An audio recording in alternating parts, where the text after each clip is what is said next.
Awards का विधिवत शुभारंभ अब हम करने जा रहे हैं और अब हम दीप प्रज्वलन की इस ऐतिहासिक गरिमामयी शुभारंभ में मैं दादा Saheb Phalke film foundation awards के हमारे ऑनरेबल प्रेसिडेंट श्री अशफाक खोपेकर साहब को इन अशआर के साथ मजलिस में बुलाना चाहूंगा कि शहर में आफताब है, शहर में आफताब है, शब में महताब है, इल्म तहजीब और अदब की यही पुरनूर कायनात है, लाजवाबों के भी लाजवाब और दोस्तों गजल की और इंसानियत की मुकम्मल किताब का ही नाम जनाब अशफाक है।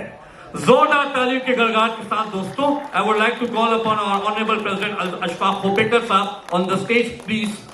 अब मैं आवाज देना चाहूंगा हमारे द मेंटर और हमारे great legend honourable senior vice president and treasurer of IMPA Indian motion pictures producers association since 15 years.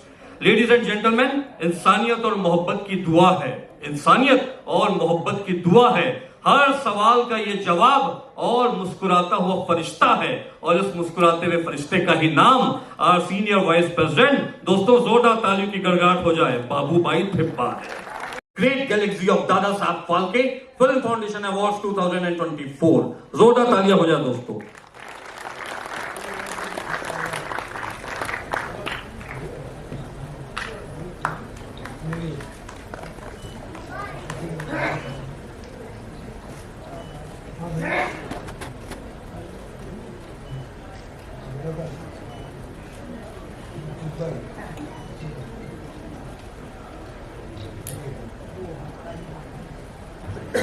मैं चाहूंगा सबसे बड़ा अवार्ड सेरेमनी, हॉलीवुड में हम बात करते हैं एकेडमी अवार्ड्स की और दोस्तों बॉलीवुड में हम बात करते हैं दादा Saheb Phalke film foundation awards की। यह सबसे बड़ा अवार्ड सेरेमनी है दोस्तों, इतनी शांति अच्छी नहीं लगती, जोरदार ताली की गड़गड़ाहट हो जाए दोस्तों। Of Dada Saheb Phalke film foundation without any sponsor, great legend Ashfaq Khopekar sahab ने इतने बड़े दादा Saheb Phalke film foundation awards की ताबंदगी की है अपनी टीम सीनियर वाइस प्रेसिडेंट बाबू भाई थिब्बा के साथ में। यह दोस्तों अपने आप में बहुत बड़ी मिसाल है जो यह दर्शाता है कि जब हम दादा साहब फाल्के भारत वर्ष के और फिल्म इंडस्ट्री के पितामह के नाम से आगाज करते हैं तो पूरे के पूरे हिंदुस्तान की आवाज एक हो जाती है।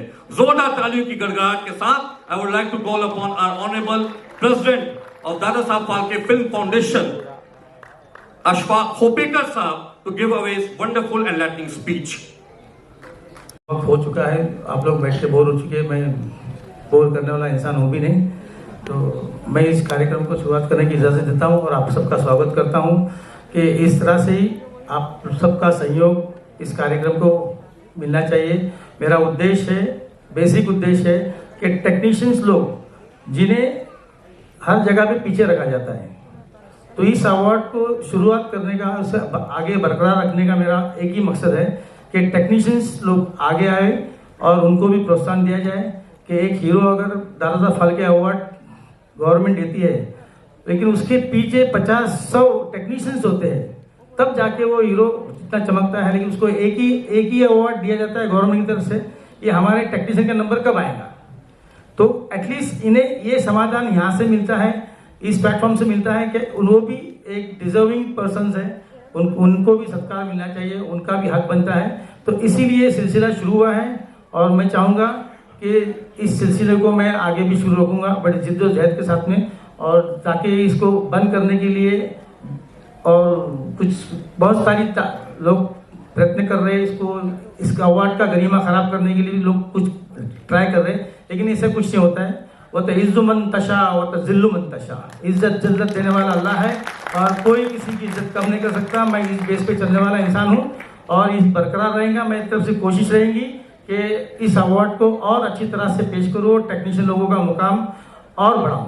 Thank you very much. साथ साथ मेरे आर्टिस्ट, प्यारे आर्टिस्ट लोग हैं जो इस अवार्ड में आके इसको सपोर्ट करते हैं, इसकी शान बढ़ाते हैं, उनका भी धन्यवाद। आर्टिस्ट भी मेरी नज़र में एक तरह के टेक्नीशियंस ही है जो पर्दे के आगे होते हैं, लेकिन पर्दे के पीछे के टेक्नीशियंस को भी कुछ होना चाहिए, इसीलिए मैं ये मेरे प्रयत्न चालू रहेंगे। तो थैंक यू वेरी मच। मैं बहुत ज़्यादा बोर नहीं कर सकता आपको। Thank you very much. Love you all.